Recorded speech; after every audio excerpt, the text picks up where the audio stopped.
Hai teman-teman, tahukah kalian ini semua ada di mana? Ayo coba tebak.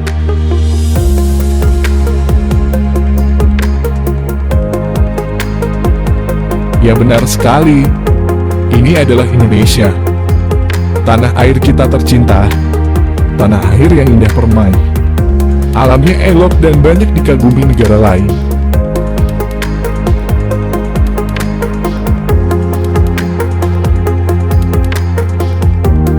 Tapi, masih ada yang harus dibenahi oleh pemerintah. Apakah itu? Kesenjangan layanan telekomunikasi.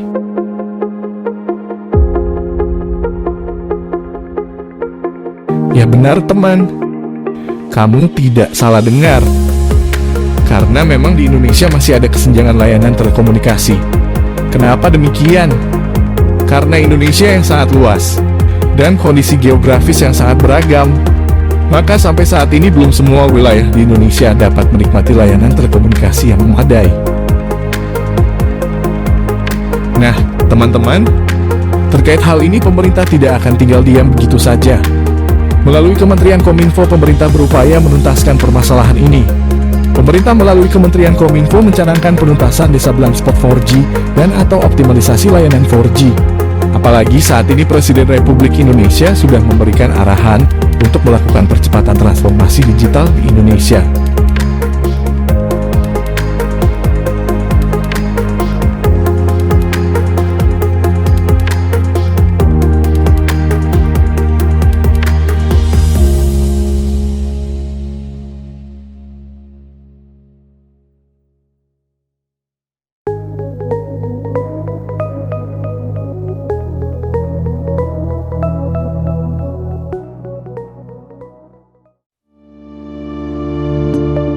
Transformasi digital adalah bagian dari proses teknologi yang lebih besar.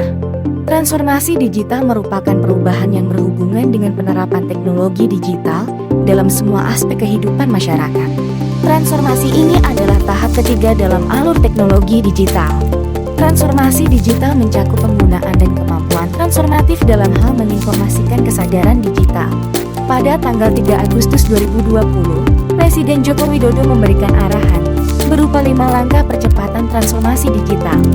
Yang pertama adalah segera lakukan percepatan perluasan akses dan peningkatan infrastruktur digital dan penyediaan layanan internet di 12.500 desa atau kelurahan serta titik-titik layanan publik. Yang kedua adalah persiapkan roadmap transformasi digital di sektor-sektor strategis, baik di sektor pemerintahan, layanan publik, bantuan sosial, pendidikan, kesehatan, perdagangan, industri, maupun penyiaran. Yang ketiga, percepat integrasi pusat data nasional. Yang keempat, siapkan regulasi, skema-skema pendanaan, dan pembiayaan transformasi digital secepat-cepatnya. Dan yang kelima adalah siapkan kebutuhan SDM talenta digital. Lalu apa sih peran telekomunikasi dalam transformasi digital? Transformasi digital memiliki potensi untuk meningkatkan pengalaman konsumen dan memberikan perubahan positif di masyarakat secara signifikan. Dari sisi bisnis, transformasi digital membuka peluang-peluang baru.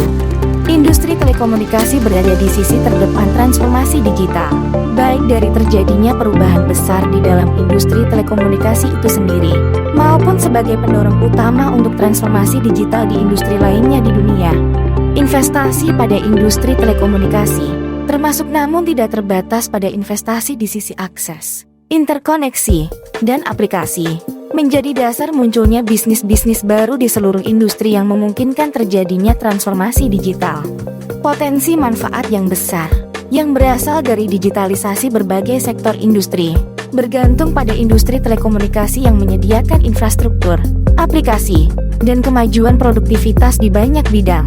Berikut ini adalah kebijakan Kementerian Kominfo terkait transformasi digital. Yang pertama adalah mendorong perluasan akses dan peningkatan infrastruktur digital, yaitu dengan mengidentifikasi kesenjangan sinyal internet, blind spot. Yang kedua adalah menjaga agar layanan-layanan ini sampai ke masyarakat dengan tarif yang terjangkau, dengan tetap memperhatikan kesehatan industri telekomunikasi. Dan yang ketiga adalah mendorong pemanfaatan teknologi berbasis protokol internet dan layanan digital, yaitu mendorong pemanfaatan 5G di industri vertikal, pengembangan Internet of Things, pemanfaatan eSIM, IP versi 6, interkoneksi berbasis IP, mendorong teknologi-teknologi baru seperti DLT, dan sebagainya. Dalam hal ini, salah satu yang dilakukan oleh Direktorat Telekomunikasi adalah mendorong penyelesaian pembangunan infrastruktur telekomunikasi dan informatika yang merata dan berkualitas. Adapun kebijakan Kementerian Kominfo terkait transformasi digital adalah sebagai berikut. Yang pertama adalah pengembangan teknologi pendukung akselerasi transformasi digital. Yang kedua adalah pengembangan SDM digital dengan jumlah dan kualitas yang memadai dan berkelanjutan. Dan yang ketiga adalah penuntasan legislasi primer dan penguatan kerjasama internasional. Lalu bagaimana dengan infrastruktur TIK di Indonesia saat ini? Jumlah Base Transceiver Station atau BTS adalah 613.589 BTS di seluruh wilayah Indonesia, dengan rincian BTS 2G sebanyak 154.783 site, BTS 3G sebanyak 80.245 site, dan BTS 4G sebanyak 378.561 site. Penetrasi pengguna internet di Indonesia terus meningkat.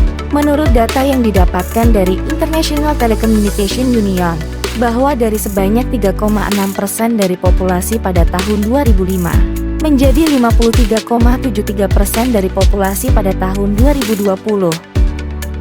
Lalu bagaimana dengan kondisi jaringan fiber optik Indonesia?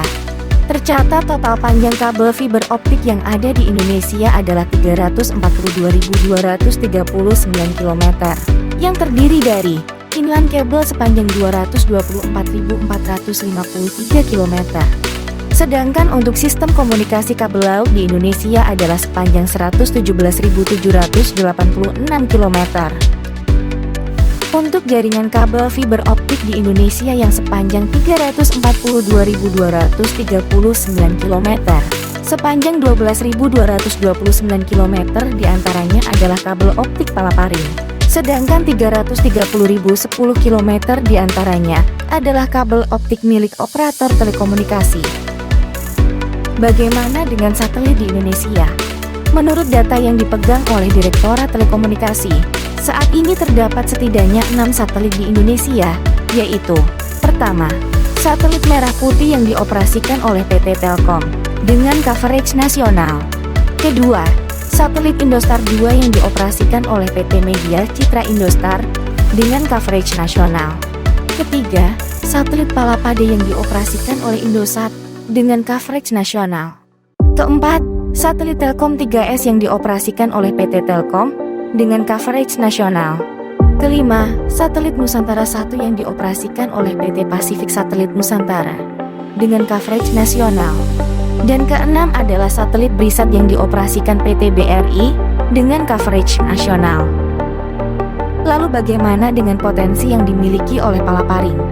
Seperti yang kita ketahui, bahwa Palaparing dibagi menjadi 3, yaitu Palaparing Paket Barat yang dibangun oleh PT Palaparing Barat dengan ketersediaan kapasitas sebesar 300 GB per sekon.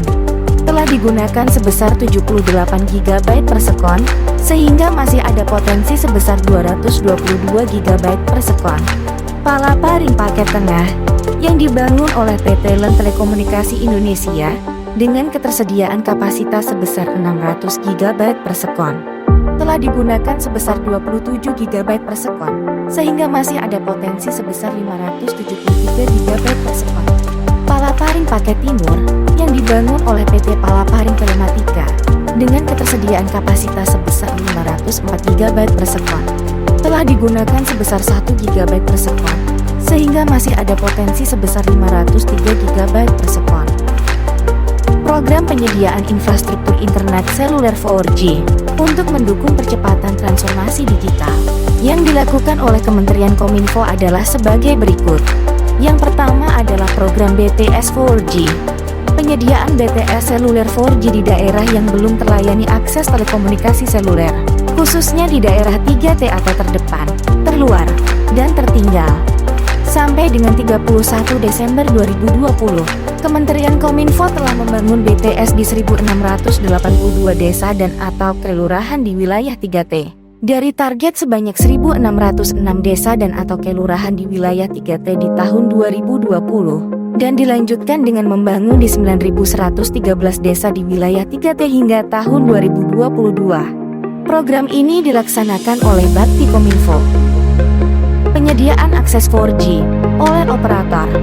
Program ini bertujuan mendorong penyelenggara menyediakan akses 4G di 3.435 desa atau kelurahan di wilayah non-3T yang belum mendapatkan akses 4G pada tahun 2020. Layanan seluler 4G telah hadir di 70.670 desa atau kelurahan wilayah non-3T di Indonesia. Penyediaan akses 4G hingga ke desa atau kelurahan yang belum terjangkau ditargetkan selesai di tahun 2022.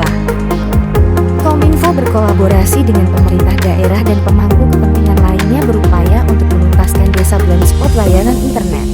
Pada tahun 2023, Direktorat Telekomunikasi melakukan pemetaan desa blind spot di luar 3.435 desa atau kelurahan.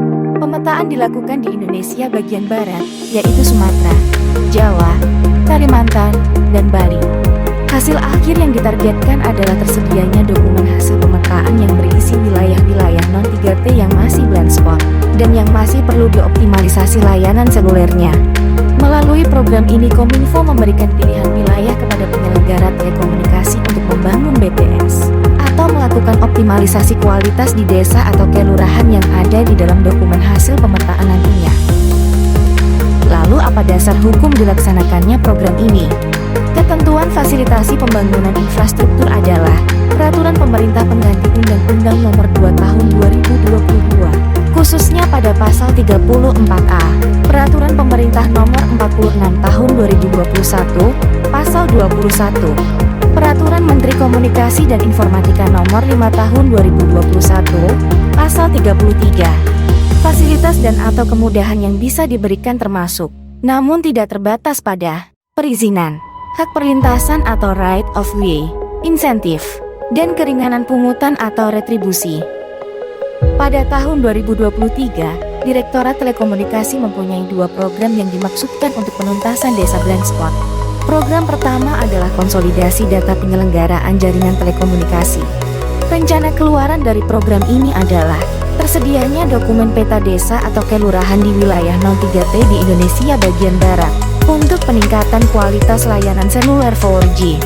Tools yang digunakan adalah data usulan desa atau kelurahan yang diusulkan Pemda melalui signal.kominfo.go.id per Dirjen Quality of Services. Aplikasi Sigmon yang diinisiasi Direktorat Pengendalian PTI.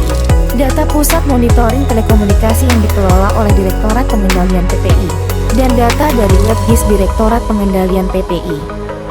Selain itu, Direktorat Telekomunikasi juga melakukan survei kualitas sinyal di desa atau kelurahan.